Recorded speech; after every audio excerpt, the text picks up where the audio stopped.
Paige Kennedy here for 98.7, interviewing the Dead Weather. My God, it was hotter than dog balls in that venue, but it was one of the most glorious rock shows I've ever seen at noon. At noon. This is, there's a compliment there, I swear. So let's meet everybody in the band. This is LJ, also known as Little Jack, which you might have to change that because it sounds like they're talking about your Schwann sticker. That's a young Frankenstein term. And this is Dean. You might recognize Dean from Queens of the Stone Age, and he played on tour with Raconteurs. This is Alison, a rolling heart. Yeah, there's no moss. Remember that, Alison Mosshart. And of course, Jack White. Perhaps you've seen Jack in the Raconteurs or the White Stripes, or at his upholstery shop when he was a young person. Small, yeah. So, Small group of people there. Third Man Records, you obviously love vinyl. Now, for people who have absolutely no association with vinyl, because let's be honest, most people nowadays listen to music on MP3s, right, which is about 6 generations removed from vinyl. Yeah. How do you talk to someone who's 16 or 17 really getting into music? How do you convince them to go for vinyl? Well, Third Man sells everything we have on iTunes, on MP3s as well. We do that for every release, but we also put every release out on vinyl because I think you just have to actually put the needle down in front of somebody and show them, what the difference is. And if you played both, it doesn't even matter about sound quality or what bit rate or whatever, or what kind of speaker system it has. I think it's more about the tangible beauty of a mechanical thing moving around. Yeah. I think if you see movement, even on a cassette, if you see movement, or reel-to-reel tape recorder, movement is what really brings you in, draws you in to the experience of it. I mean, the MP3 on the iPod is really convenient, and it's great for in the car or running or whatever like that, whatever you're doing. But as far as it becomes disposable. Is that Yeah, and theoretical. And like invisible. MP3s, the music on MP3s seems so theoretical. So, Yeah. Are you guys fans of vinyl? I know that you had put out a 7-inch with your other band, or maybe a bunch of them with Third Man. So, have you been a vinyl fan for a long time, Alison? Yeah. I mean, when I first started playing in bands, that's movie records was. Does your voice sound better on vinyl? I don't know. Sounds better in person. Sometimes. There's a different, because I really like the Dead Weather. The album is called Whorehound. Like the Mint family, it's not with a W, it's with an H. And it's a wonderful thing to break up the phlegm. And it's a laxative, I read online, which is great. But there's... We didn't do that research on that side of it, but yeah. There you go, it's a multi-purpose items. So, the band live has a different, more complex quality than the band on CD.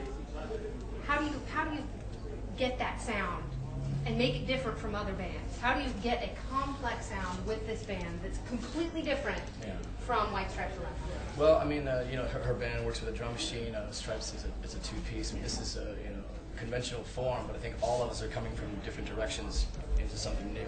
We're all going on the same train track now, and that I think pushes us all to try things we wouldn't have tried before. Yeah. When you're in the same band for a number of years, it's just you have to keep slapping yourself in the face and waking yourself up to reinvigorate yourself and re-inspire yourself. But when you have a new project from together, which we have often at Third Man, the invigoration is instant, the inspiration is instant because everyone's in a room together, forced to work. But there is a record store in Nashville. There's a Third Man Records in Nashville where people work behind a counter. This one here in LA is just temporary for now, sadly, but the one in New York we had a few weeks back, we had it for a couple of days, and we're going to try to have one in other locations in the next year or two. And just to give people a sense of what's happening, and hopefully they'll come down to Nashville and see the real store too, and see the entire place. And the Parthenon. Yes, and they come to the Parthenon too. Nashville has a living. The actual Greek, the Parthenon in Athens. It's the main monument at the Acropolis. It's in ruins. The one in Nashville, it's perfection. And actually, they have a Jack White in Athens that's in ruins, but the one that lives in Nashville is. And speaking of which, there's so much stuff in the store from Raconteurs, White Stripes, and Dead Weather, and I find myself, and I'm going to be completely honest with all of you, I was aroused looking at the cover art because all the people you work with are so sexy. How do you manage that? These guys. I know, seriously. I mean, look at that jawline. I know. That's something of perfection. Yes. I was up in the new Twilight movie. It's that Robert Stackhouse, or whatever that kid's name is, if he drops out. There it is. My Dean. All right, so Alison. what's next for Third Man as far as the temporary record store?